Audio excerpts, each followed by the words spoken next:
Travelling around in a bus, you basically do seasonal work, is what we used to do, seasonal work wherever we went round, so that you had an income.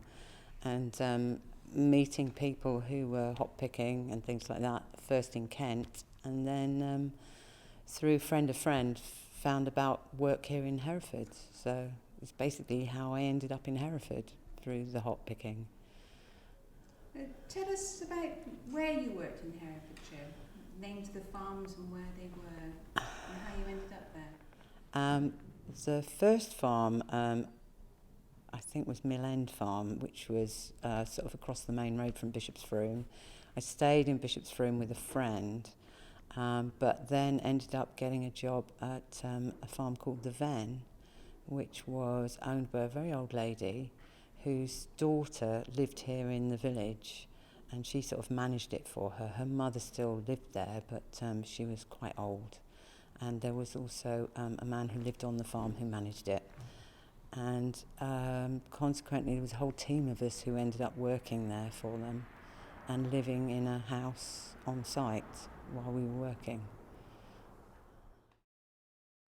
So you arrived in Herefordshire, the first farm. Just tell us what sort of work you did there.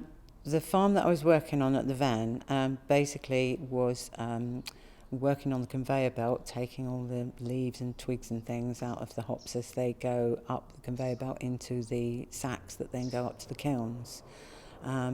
Occasionally, because we all knew each other, it was mostly the women who were all on the conveyor belt, but occasionally we would complain and get out into the yard and get on the back of the trailer and help put the bines onto the trailer. I can't remember the terms that they used to use now for actually hooking them up into the machine that sort of thrashed them all off of the vines. But occasionally we got fed up with sitting on the conveyor belt and wanted to do a bit of a swap.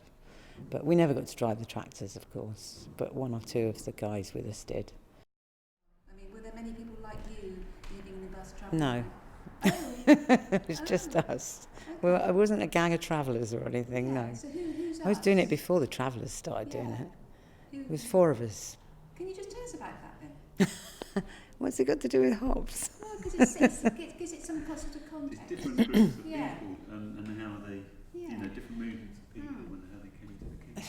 It wasn't so much the bus thing, it was more groups of friends. And because we travelled around a lot, we had friends all over the country. And consequently, when things like the hops were on, the same thing, we used to go down to Pembrokeshire and do potato picking. So when the hops were on, people would come from different parts of the country, and it was a social thing. We would all congregate and live in a farm somewhere. I seem to remember, I think it was Mill End Farm, where they used to call it the Bothy, where we were all staying in the barn that they'd sort of made to accommodate people there. But yeah, it was, as I say, at the Ven, it was a house that was a sort of old derelict house with a lovely big open fire with I can't think what those cast iron fires with a burner and a stove next to them. We used to cook the food on there and stuff. But there'd be a group of us staying there. But as I said, it was me who stayed on to do the cutting and burning afterwards. Most people had gone back up north and places by then, once the harvest was over. So tell us about the burning. You said something about you bringing your cat down. Yes, my cat, who used to come down to the hop yard with me from the house. It wasn't very far, it was only like one field away. And she would just accompany me through the day while I was cutting and burning. So you're basically cutting down the bines to a low point again, ready to grow up again the next year, and you're burning the stuff that you've cut off. Hence why it's called cutting and burning.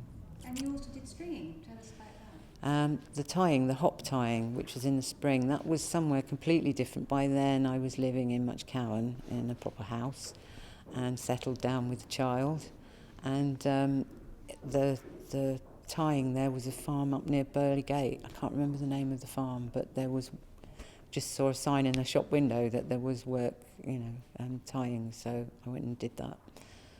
I used to go out there on my bike and spend the day tying hops up on strings, and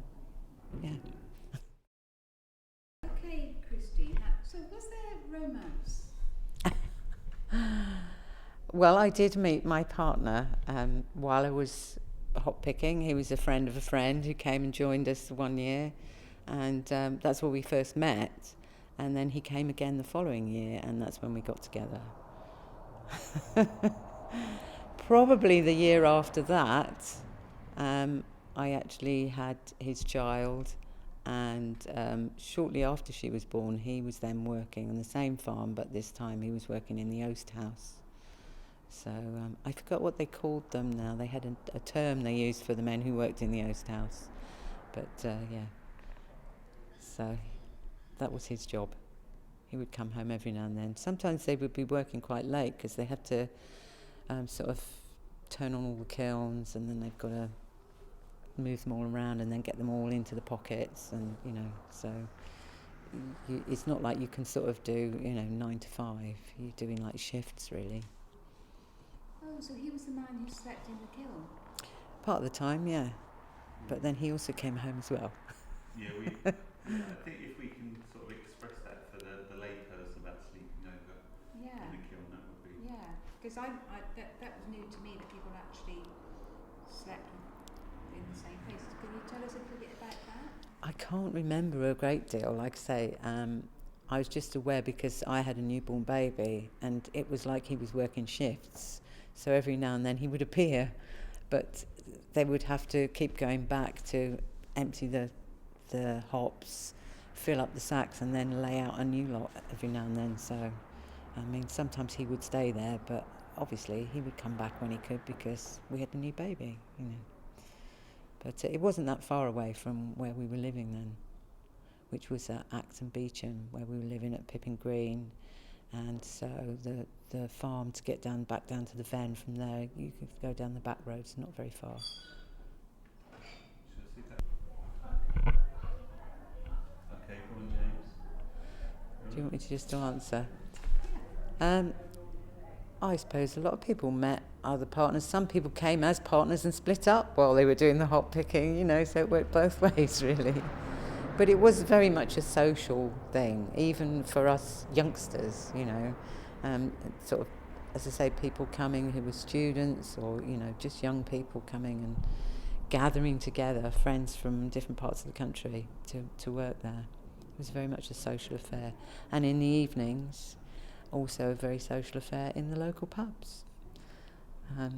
So the Green Dragon in Bishop's Room was packed full of hop pickers at that time of the year.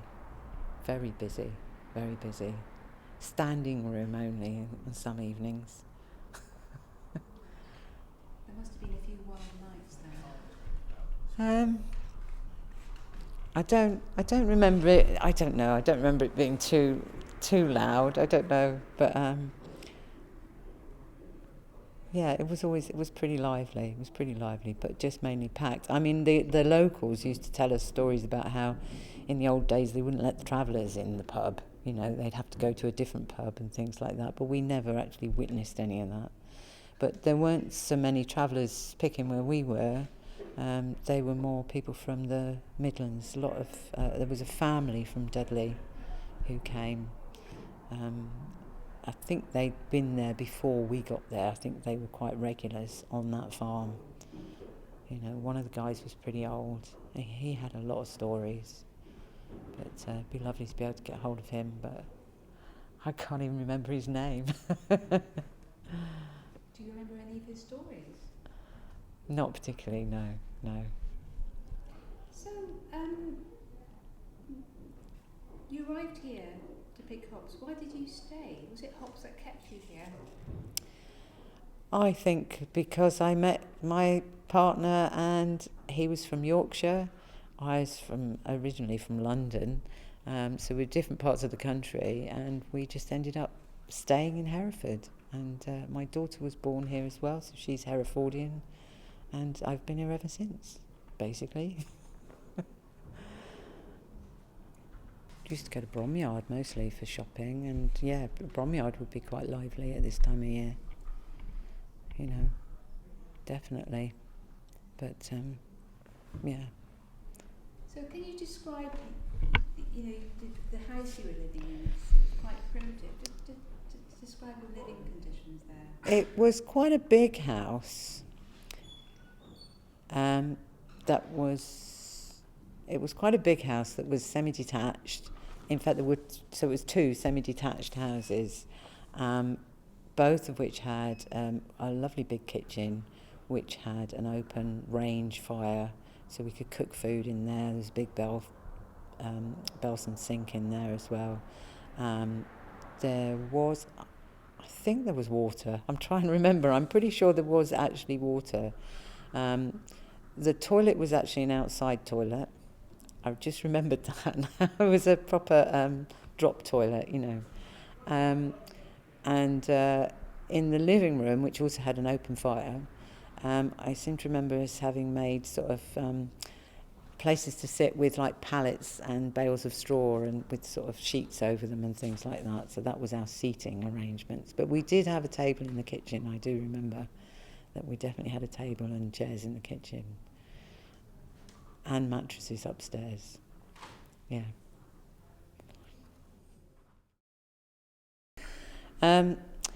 Yeah. I wanted to get involved in this project because to me, hops in Hereford is the whole reason why I have ended up in Hereford and ended up living in Hereford longer than I've lived anywhere. It's what brought me here, you know, and it's like going back to my roots, if you like, when I came here. And just sitting here now, smelling the hops in this room is quite nostalgic. But yeah, that was for me how it all began and how I first viewed Hereford when I first came to the county. You know, that was my sort of experience of the county, was hops and hop picking. It was everywhere. You know, it seems to have died out a lot now, but hopefully there'll be a bit of a resurgence. I've heard with all the craft beers, it's becoming popular again. Where you first arrived? This is a very ancient map. The first place was here over Mill End Farm, which is across the road from Bishop's Froome, across the main road. But once I started working for 2 or 3 years, was over at the Ven, which is up here, past Paunton Court, up the back road from Bishop's Froome, going up towards Acton Beecham. And when my partner was working in the at the Oast House, when I'd had my baby, we were living up here at Pippin Green, and he would come round the back road here from Acton Green back up here towards the Ven through Acton Beecham.